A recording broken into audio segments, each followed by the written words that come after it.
नमस्कार, खबर 1 मिनट देख रहे हैं आप। आपके साथ मैं हूं शिप्रा झा। तो चलिए देखते हैं पूरी खबर सिर्फ 1 मिनट में।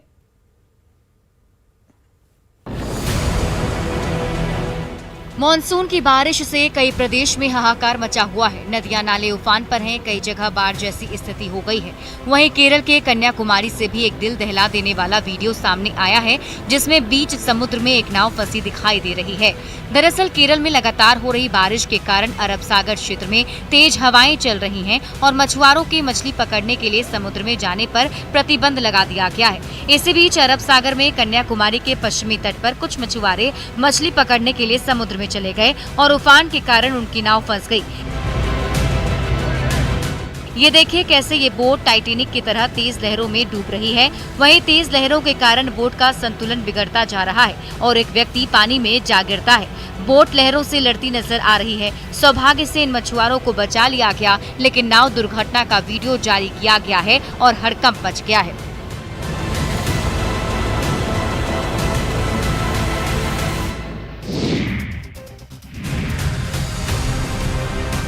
लगातार हो रही बारिश से कोसी का जलस्तर बढ़ रहा है। नदी लगातार कटाव कर रही है, जिससे किनारों पर बसे गांवों में दहशत का माहौल है। वहीं भागलपुर के नवगछिया के बैसी गांव में भी कोसी का कहर जारी है। पक्के मकान ढहकर कोसी की तेज धारा में समाते जा रहे हैं। कोसी की धारा गाँव की तरफ मुड़ चुकी है, लिहाजा अब तक दर्जनों परिवार बेसहारा हो चुके हैं। तस्वीरों में साफ देखा जा सकता है कि कैसे एक घर नदी के कटाव का शिकार हो रहा है। देखिए घर कटकर कैसे नदी में समा गया।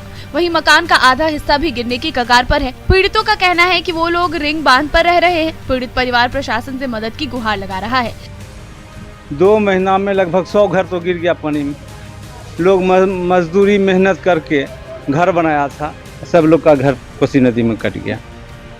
जल संसाधन विभाग के एसडीओ ने बताया कि आज जो घर गिरा पहले से पानी में था और वहां भी कटाव रोधी कार्य हुआ था। इसकी मरम्मत का भी काम किया जा रहा है। फ्लड फाइटिंग का काम भी तेजी से किया जा रहा है।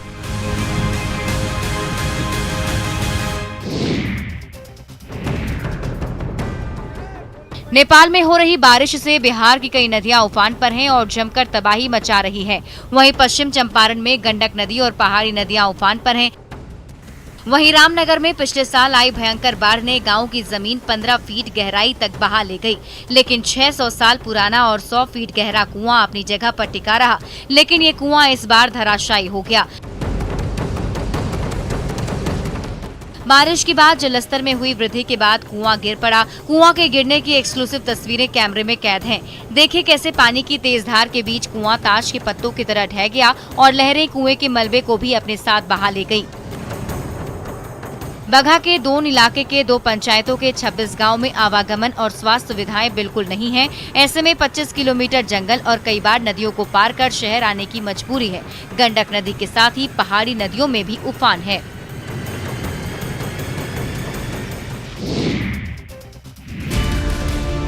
पड़ोसी देश नेपाल में हो रही बारिश के कारण गंडक नदी विनाशकारी रूप में आ रही है। हर साल नेपाल से आने वाली बारिश के पानी के कारण नदी का जलस्तर बढ़ जाता है और लाखों की आबादी इससे प्रभावित होती है।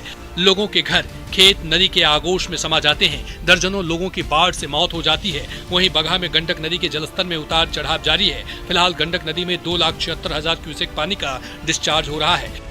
पानी का लेवल 2,64,000 पहुँच चुका है। आने वाले कुछ समय में 3 लाख का भी फोरकास्ट है। इसको देखते हुए हम लोग जो निचले लो लाइंग लेवल के जो गांव हैं वहां पे हम लोग अलर्ट कर दिए हैं। नेपाल के तराई क्षेत्र में हो रही बारिश के बाद नदी के बढ़ते जलस्तर को लेकर बगहा जिला प्रशासन चौकस है। निचले इलाकों को खाली करने का निर्णय लिया गया है। सीओ को ऐसे गांवों पर नजर रखने को कहा गया है। साथ ही लोगों को सुरक्षित स्थान पर चले जाने के निर्देश दिए गए हैं। वहीं नदी का जलस्तर लगातार बढ़ रहा है, जिससे स्थानीय लोगों में दहशत का माहौल है। लोग अपने घर बार छोड़कर जाने की तैयारी में हैं।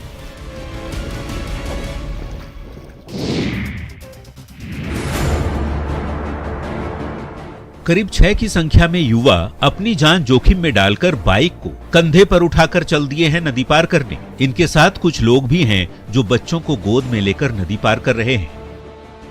दरअसल गंडक नदी के साथ ही बगहा के सुदूर दोन इलाके में पहाड़ी नदियों का कहर जारी है।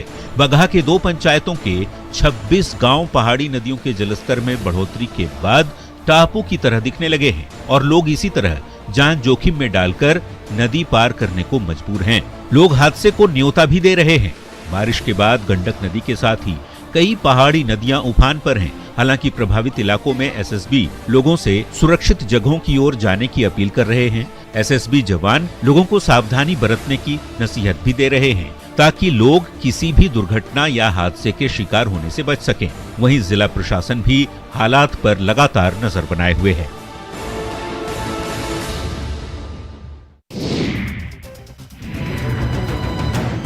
सरकार बेहतर स्वास्थ्य सुविधा उपलब्ध कराने का दावा करती है, पर हर साल मानसून की बारिश में सारे दावों की पोल खुल जाती है। बारिश में जिले के अस्पताल किसी तालाब की तरह नजर आने लगते हैं। वहीं गोपालगंज में हुई मूसलाधार बारिश के बाद मॉडल सदर अस्पताल में व्यवस्था की पोल खुल गई है। अस्पताल परिसर तालाब में तब्दील हो गया है। इमरजेंसी वार्ड से लेकर प्रसव वार्ड तक पानी ही पानी नजर आ रहा है। जल जमाव की वजह से मरीजों को काफी परेशानियों का सामना करना पड़ रहा है। वहीं डॉक्टर और स्वास्थ्यकर्मी भी परेशान दिखे। अस्पताल परिसर की सड़कों से लेकर इमरजेंसी वार्ड में मरीजों की बेड तक जिधर देखिए पानी ही पानी नजर आ रहा है। बारिश इतना मूसलाधार हुआ है और ये हमारा जो अस्पताल का जो फर्श है रोड से काफ़ी नीचे है, जिसके चलते रोड का पानी भी इधर आ जा रहा है। ऐसे में इमरजेंसी वार्ड में भर्ती मरीजों को संक्रमण फैलने का डर सताने लगा है। मरीजों के परिजन भी काफी परेशान दिखाई दिए। बताया जा रहा है कि सदर अस्पताल में जल जमाव की समस्या हर बारिश में सामने आती है, पर आज तक इस समस्या का समाधान नहीं हो सका है।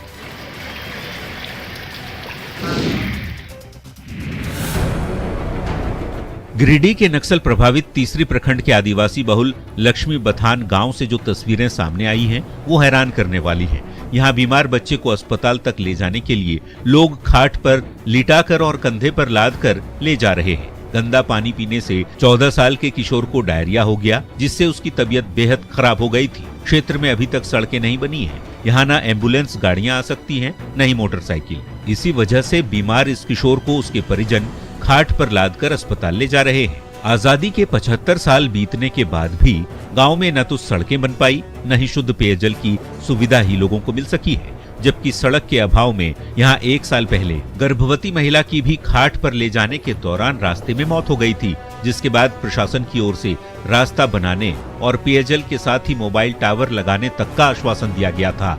लेकिन सारे के सारे दावे हवा हवाई ही साबित हो रहे हैं।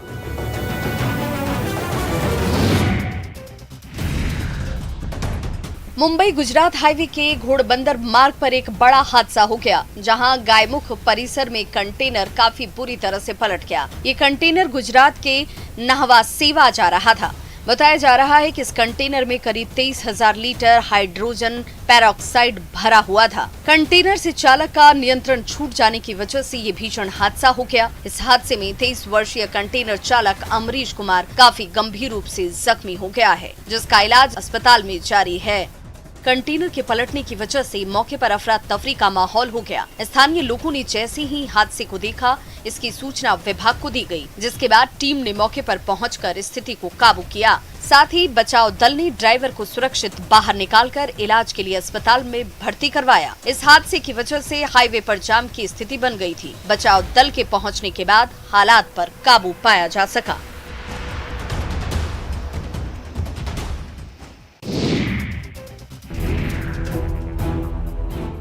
रामगढ़ में हर महीने लाखों रुपए राजस्व देने वाले रामगढ़ बाजार समिति में मूलभूत सुविधाओं का घोर अभाव है।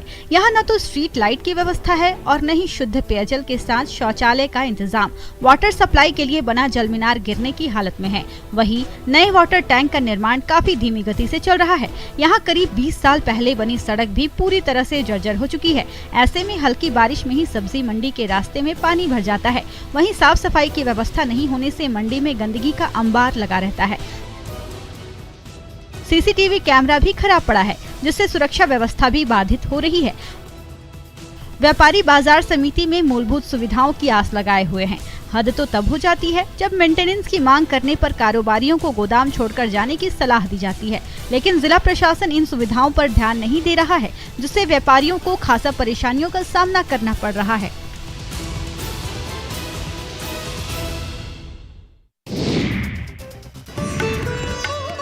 सावन का महीना चल रहा है और सभी भक्त भगवान की भक्ति में डूबे हुए हैं। वहीं भक्तों ने बाबा गरीबनाथ के शिवलिंग का मौसमी फलों से महाश्रृंगार किया है। साथ ही वैदिक मंत्रोच्चारण के साथ आरती की गई।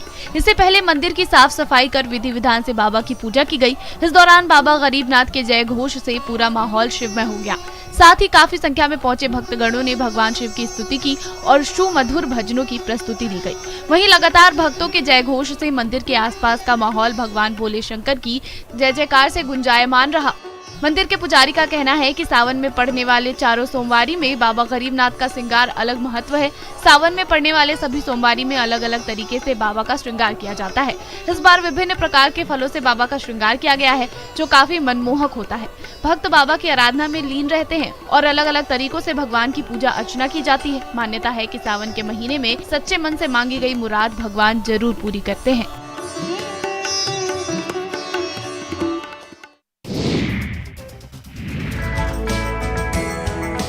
पटना के रहने वाले रोशन ने गार्बेज से कई सुंदर कलाकृति और कई सामान बनाए हैं, जो आकर्षण का केंद्र बना हुआ है। दरअसल हमारे घर के कई ऐसे सामान होते हैं जो हमें कूड़ा कचरा लगता है और हम उसे फेंक देते हैं, लेकिन Patna art and craft college में पढ़ने वाले छात्र रोशन उसी कूड़े कचरे से कुछ ऐसा सामान बनाते हैं कि लोग वाह वाह कर रहे हैं।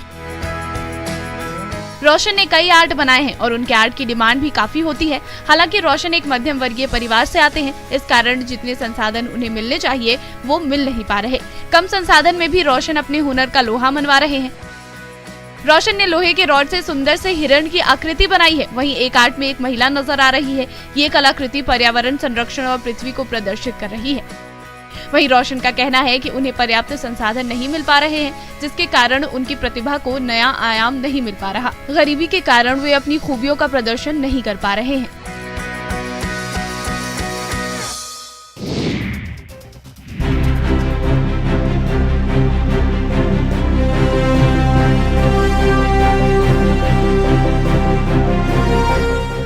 बारिश ने बगहा के लोगों की मुसीबतों को बढ़ा दिया है। बरसात में सिकरहना नदी पर बना पुल ध्वस्त होने से लोग चचरी पुल के सहारे नदी को पार करने पर मजबूर हैं। पुल की हालत दयनीय होने से पुल से 4 पहिया वाहनों की आवाजाही पर प्रशासन ने रोक लगा दिया है, जिससे लोगों को अनुमंडल मुख्यालय तक पहुंचने के लिए लंबी दूरी तय करनी पड़ रही है। पैदल और बाइक सवार लोग जान जोखिम में डालकर पुल को पार कर रहे हैं, जिससे कभी भी बड़ा हादसा हो सकता है। नदी पर बने पुल के क्षतिग्रस्त होने से स्थानीय लोगों को खेती करने में परेशानी का सामना करना पड़ रहा है, जिससे स्थानीय जनप्रतिनिधि और प्रशासनिक अधिकारियों के खिलाफ गुस्सा बढ़ने लगा है। लेकिन संबंधित विभाग पुल के क्षतिग्रस्त होने का बोर्ड लगाकर अपनी जिम्मेदारियों से बचने की कोशिश में है, जो लोगों के प्रति उसके लापरवाही को दिखा रहा है। लेकिन समस्या का समाधान नहीं होने से लोगों को बड़ी दुर्घटना का डर सताने लगा है।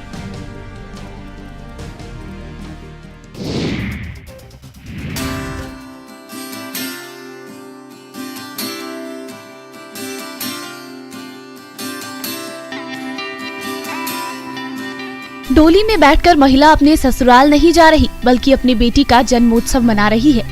ये बेहतरीन तस्वीर कटिहार जिले के कोढ़ा इलाके की है, जहां परिवार में बेटी के जन्म लेने पर परिवार के सभी लोग खुशी से झूम रहे हैं। कोई नवजात बच्ची को देखकर खुश है, तो कोई बेटी के साथ साथ मां की नजर उतार रहा है। अन्य रिश्तेदार भी परिवार में आए नए मेहमान के स्वागत के लिए मौके पर मौजूद हैं।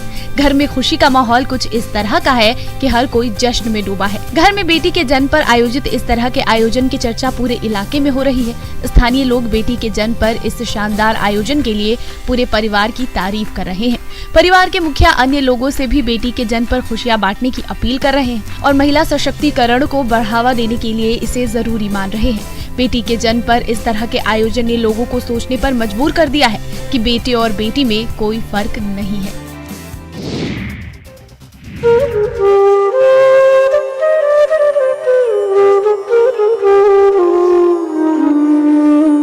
गढ़वा जिले में मानसून की बेरुखी ने किसानों को परेशान कर दिया है। बारिश नहीं होने की वजह से इलाके में सूखे के हालात हैं। अति पिछड़े प्रखंड में शुमार चिनिया प्रखंड में बारिश के लिए लोग टोटके का सहारा ले रहे हैं। लोगों ने बारिश के लिए गांव में 2 मेढकों की शादी करा दी। इंद्रदेव को प्रसन्न करने के लिए हवन पूजन भी किया गया। सूखे के हालात को देखकर चिंतित लोगों ने पूरे रीति रिवाज से मेंढकों की शादी कराई। इस दौरान बैंड बाजे के साथ लोगों ने बारात भी निकाली और गांव में सामूहिक भोज का आयोजन भी किया गया। नर मेंढक की बारात सिखुआ पत्थर टोली से निकलकर निम्ना टोली तक पहुंची। दोनों की शादी के दौरान महिलाओं ने मांगलिक गीत गाकर माहौल को खुशनुमा बना दिया। शादी के दौरान लोगों ने हवन कर इंद्रदेव से बरसात की गुहार लगाई, जिससे पानी की कमी से सूख रहे खेतों को सहारा मिल पाए और किसानों को आर्थिक नुकसान का सामना न करना पड़े।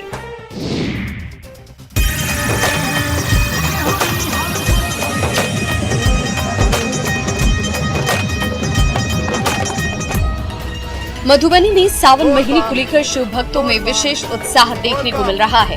हजारों की संख्या में शिव भक्त कपिलेश स्थान की ओर जल चढ़ाने के लिए जा रहे हैं। भक्तों में भगवान शिव को लेकर उत्साह का माहौल ऐसा है कि कोई भगवा रंग में रंगकर भगवान भोलेनाथ से मिलने जा रहा है, तो कोई खुद ही शिव का रूप धारण कर भक्तों के बीच भक्ति का रंग बिखेर रहा है। सावन में नेपाल से आए इस शख्स पर भगवान शिव का जादू कुछ इस कदर चढ़ा कि वो अपने प्रिय महादेव से मिलने के लिए भगवान के वेश में ही निकल पड़ा।